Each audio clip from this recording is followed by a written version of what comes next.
नाज़रीन, मुल्क की ताज़ा तरीन सूरत हाल क्या है? क्या इमरान खान को एक मरतबा फिर अरेस्ट किया जाएगा या फिर बाहिफाजत वापस जमान पार्क पहुंचा दिया जाएगा? इसके अलावा ये जो सारी तोड़ फोड़ हुई उसके पीछे असल में कौन मुलव्विस था?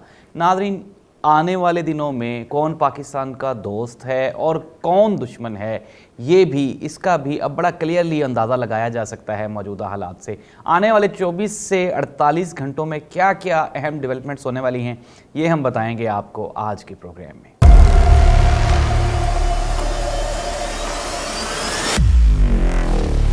औज़ुबिल्लाहिमिनश्शैतानिर्रजीम, बिस्मिल्लाहिर्रहमानिर्रहीम। अल्लाहुम्मा सल्लि अला मुहम्मदिन व आलि मुहम्मद। करोड़ों दरूद व सलाम हज़रत मोहम्मद मुस्तफ़ा सल्लल्लाहु अलैहि वसल्लम पे और आप सल्लल्लाहु अलैहि वसल्लम की आल पे। तहकीकी मरकज़ के साथ मैं हूँ ज़ाहिद अब्बास नकवी। नाज़रीन, गुज़श्ता जो 4 दिन हैं ये पाकिस्तान की तारीख़ के, मैं जिस तरह से DGISPR ने भी कहा कि ये सयाह तरीन दिन है, और आप इसको DGISPR के तनाजुर से हट कर भी देखें तो ये वाकई अफसोसनाक दिन थे।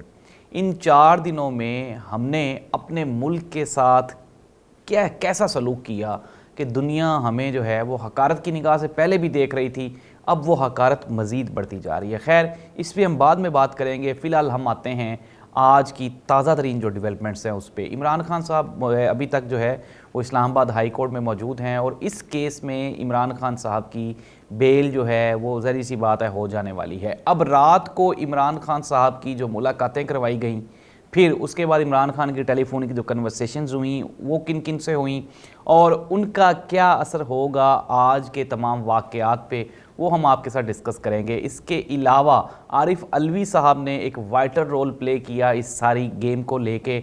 अब होने क्या वाला है नाज़रीन, हम आते हैं आपको हक़ाइक़ बताएंगे कि अब होगा क्या। एक्चुअल कुछ लोग, एक तो ये है कि हम लोग वाकई बहुत बड़े मौका परस्त हैं और जो पाकिस्तान के दुश्मन थे उन्होंने आज भी इस तरह की सेंसिटिव सूरत हाल में भी अपने मकासद हासिल करने के लिए, अपना फ़ायदा उठाने के लिए पाकिस्तानियों को बेराह रवि पे माइल करने की कोशिश की। अगर हम बात कर लें आदिल राजा की फांसी का, मैं पहले भी अपने कई प्रोग्राम्स में बता चुका हूँ कि ये इंसान इंतहाई झूठा है। पैसे की लालच और पाकिस्तान आर्मी से दुश्मनी इसके अंग अंग में बसी हुई है।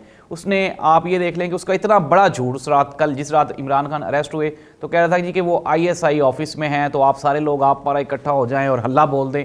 इट मीन्स दैट कि इमरान खान साहब वहाँ से तो नहीं आए, इमरान खान साहब तो पुलिस लाइन से आए और पुलिस लेकर आई उन्हें। और अगर वहाँ पे उनको इमरान खान को रखा गया होता ISI वालों के ऑफिस में तो इमरान खान बताते। तो आदिल राजा जय का ये जो झूठ था, ये देखें, ये हमारे शाहीनों ने फिर पता लगाया नाज़रीन, और हमने ये बिल्कुल ही आपके सामने हक़ाइक़ रख रहे हैं कि इमरान खान साहब को कहीं पे भी नहीं लेके जाएगा। इमरान खान साहब पुलिस लाइन्स में मौजूद थे और आदिल राजा झूठ बकवास कर रहा था और झूठ बोल रहा था और ये कह रहा था, लोगों को गुस्सा दिलाने की कोशिश कर रहा था कि आप ISI ऑफिस पे हल्ला बोल दें। इंतहाई छोटी बात है और ये क्या लेकिन कुछ चीज़ें जो हैं, मैं हमेशा कहता हूँ हर जो ये जो शर है ना, इसमें कहीं ना कहीं से खैर निकल आता है। अब जो पाकिस्तान के दुश्मन हैं वो आइसोलेट हो जाएंगे बासानी से। जो पाकिस्तानी कौम के दुश्मन हैं, जो इस मुल्क के दुश्मन हैं, जिन लोगों ने पब्लिक की ये जो हमारी प्रॉपर्टीज़ थी उनको जलाओ घराओ किया, वो भी पाकिस्तानी नहीं थे। तो ये तमाम लोग पाकिस्तान के दुश्मन हैं। इमरान खान के 2 बड़े दुश्मन हैं, वो मैं बार बार आपको प्रोग्राम्स में बता चुका हूँ, एक आदिल राजा और एक इमरान रियाज़ खान। इमरान रियाज़ खान भी अपने इंजाम को पहुँचा, देखें कि भाग रहा था मुल्क से। अगर यहाँ पे बैठ के कम्पीट करो, आप फेस करो, जब आप एक पार्टी के स्पोक्स पर्सन हो, ये देखें सहाफ़त से इमरान रियाज़ खान का कोई ताल्लुक नहीं है। ये मैं आपको बिल्कुल पूरी होशो हवास से ये बता रहा हूँ कि इमरान रियाज़ खान जैसे लोग और आदिल राजा जैसे लोग ये इमरान खान को नुकसान पहुँचाने के लिए काफ़ी हैं। ये क्या करते हैं, अपना व्लॉग बेचने के लिए इमरान खान को गलत खबरें देते हैं और फिर उसका माइंड बना देते हैं कि वो अकॉर्डिंग टू दैट वो परफॉर्म करे, और फिर आप देख लें कि उस दिन क्या हुआ। ये गलत बात है नाज़रीन। खैर, हमें we should come back to the program. हम वापस आते हैं प्रोग्राम में। तो इमरान खान की रात को बड़ी शख्सियात के साथ फ़ोन पे बात करवाई गई है और मामलात जो हैं वो तय पा गए हैं। और मामलात ये तय पाए हैं कि जिस तरह से आज सुप्रीम कोर्ट ऑफ पाकिस्तान ने भी वो जो इलेक्शन की तारीख़ 14 मई की जो केस चल रहा है उसको भी 15 मई पे केस की सुनवाई की डेट 15 मई कर दी है ताकि 14 मई बीच में से गुजर जाए। तो अब होने क्या वाला है, चीज़ों को बैलेंस किया जाएगा, ये मैं आपको बता रहा हूँ। और credit goes to our establishment, our army. मैं फिर कह रहा हूँ, आप खुदारा होश करें, और ये जो आर्मी है यही इस मुल्क को बचाने की कोशिश कर रही है। अगर ये इन्वॉल्वमेंट ना करे, इंटरफेरेंस ना करे, तो फिर हालात आपने देख लिए कि क्या होंगे। ये बिल्कुल भी गलत बात है। हमारी आर्मी हमारा हौसला है और हमारा हौसला वो बढ़ा रहे हैं, और ये जो सारी मसालिहत होती है फिर जब वो इंटरफेयर करते हैं फिर ये सियासतदान आपस में मान जाते हैं। ये जितनी भी सारी की सारी गेम थी, ये राना सनाउल्लाह, फिर उसके बाद मरियम नवाज़, मरियम औरंगज़ेब, और इन्होंने ये बैठ के बनाई। इवन के शहबाज शरीफ को भी एतमाद में नहीं लिया गया था इमरान खान की गिरफ्तारी पे, और जो दूसरी जमातें हैं उनमें से कुछ लोगों को एतमाद में लिया गया था। इवन के आसिफ अली जरदारी को भी इस चीज़ की खबर नहीं थी। बिलावल का कुछ था इनके साथ लिंक था और बिलावल को इन्होंने एतमाद में लिया हुआ था। अदरवाइज़ मौलाना फजलुर रहमान था इस सारी गेम में, और मरियम नवाज़ थी। ये वो लोग हैं जो पाकिस्तान के दोस्त ही नहीं हैं, ये हैं ही पाकिस्तान के दुश्मन, और इन्होंने ये सारा कुछ करवाया। और फिर हमने देख लिया कि किस, लेकिन इमरान खान के लिए चीज़ें बेहतर हो रही हैं, मैं पहले ही बता चुका हूँ। अब हमारे सोर्सेज ने जो अंदर की खबरें जो आपको हम देने जा रहे हैं वो ये हैं कि पावरफुल हलकों की तरफ से इंटरफेरेंस हो चुकी हुई है, और अब मामलात वैसे नहीं होंगे जैसे इमरान खान को लेकर। ज़हरी सी बात है, मैं पहले भी कह चुका हूँ, अभी भी हम लोग डिस्कस कर रहे थे कि इमरान खान की पॉपुलैरिटी में हर रोज़ हर वाक़े के बाद इजाफा होता चला जाता है, और इमरान खान ऊपर की तरफ जा रहे हैं। इमरान खान के लिए चीज़ें बेहतर हो रही हैं, इलेक्शन चाहे लेट हो जाएं, लेकिन इमरान खान की पॉपुलैरिटी में इस गिरफ्तारी के बाद, जिस तरह शेख रशीद ने भी कहा कि इमरान खान की पॉपुलैरिटी आपने आसमान तक पहुंचा दी। तो ये हैं आज की चीज़। अब आगे क्या होने वाला है, खैर हम वो भी आप जानना चाहेंगे अब होने क्या वाला है। तो पुरसकून से मामलात हैं, कोई इतने अब गंभीर सूरत हाल नहीं है वो वाली जो थी। इमरान खान की फ़िलहाल ये जो अलकादर ट्रस्ट केस है इसमें भी ज़मानत होने वाली है, और इमरान खान की गिरफ्तारी भी नहीं होगी। ये बड़ी खबर मैं आपको दे रहा हूँ कि इमरान खान की गिरफ्तारी बिल्कुल भी नहीं की जाएगी, चूँकि मामलात जो हैं वो तय हो चुके हुए हैं।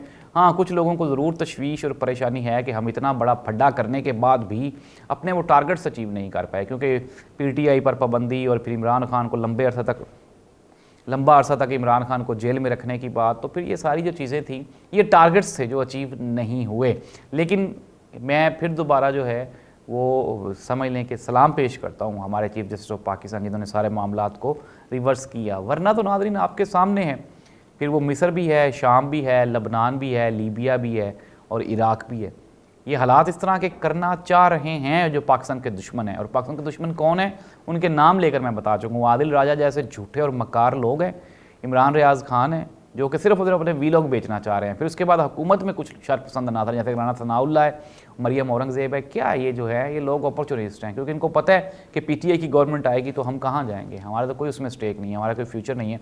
लेकिन on the other hand doctor Arif Alvi ने बड़ा वाइटल रोल प्ले किया है इस सारे मामले को लेकर, और इमरान खान की रात को उन्होंने बात करवा दी है। हमारे शाहीनों की यही खबर है कि आने वाला जो 48 घंटे हैं वो नॉर्मलाइज हो रही हैं चीज़ें, और अब दोबारा जो है वो पाकिस्तान मुतहम्मिल नहीं है उस सूरत हाल पे जाने का। लेकिन नाज़रीन मैं फिर दोबारा जो है हमारी आर्म्ड फोर्सेस का शुक्रिया अदा करता हूँ कि उन्होंने सब्र और तहम्मुल से काम लिया, और लोग कहाँ तक चले गए आप ये देख लें कि लाहौर में और फिर दूसरी भी जगह शहरों में कोर कमांडर हाउसेस तक चले गए। लेकिन आर्मी ने फिर भी जो है ये जो गोली चली है कुछ लोगों के साथ जो ज़्यादती हुई, उसमें पंजाब पुलिस इन्वॉल्व है, उसमें आर्मी का कोई अमल दखल नहीं है। तो नाज़रीन हमारा इदारा जो है, जिस तरह पाकिस्तान की जो आर्मी है, पाकिस्तान की ये जो फ़ौज है, ये वाइटल रोल प्ले कर रही है और पॉजिटिव खेल रही है। अल्हम्दुलिल्लाह इनकी ट्रेनिंग बड़ी अच्छी होती है, इनका सब्र और तहम्मुल बड़ा अच्छा होता है, ये लोगों को और पाकिस्तानी अवाम के साथ इनकी मोहब्बत है। और फिर जिस तरह से हमने भी देखा कि पाकिस्तान तहरीक इंसाफ की जो पढ़ी लिखी कम्यूनिटी है उनका आर्मी के साथ कोई एहतजाज नहीं है। तो नाज़रीन ख़बरें यही हैं कि वक्ती तौर पे कि आप अपने आप को महफूज रखें, किसी भी जो इस तरह की कोई एक्टिविटी उसका हिस्सा ना बने, और अपने आप को दूर रखें, सरकारी इमलाक को नुकसान ना पहुंचाएं, क्योंकि इस तरह तो आपका एहतजाज ख़राब हो जाता है। एहतजाज तो वो होता है कि आप अपना एहतजाज रिकॉर्ड करवाएं, ना कि आप सरकारी इमलाक को नुकसान पहुँचाएँ, तोड़ फोड़ करें। तो अपना और अपने से मुंसलिक लोगों का ख्याल रखें, घर से सिर्फ जो है वो ज़रूरी काम के लिए बाहर निकलें। अभी कोई 2-4 दिन जो हैं वो चीज़ों को नॉर्मलाइज होने दें ताकि चीज़ें बेहतर हो जाएं। और पाक फ़ौज हमारा एसेट है, हमारी ताकत है, आप इस इदारे को मजबूत करें, क्योंकि इसकी मजबूती के साथ ही हमारी मजबूती वाबस्ता है। अपने मेज़बान ज़ाहिद अब्बास नकवी को इजाज़त दें। अल्लाह आपका हामी नासिर, वल्लाह हाफ़िज़।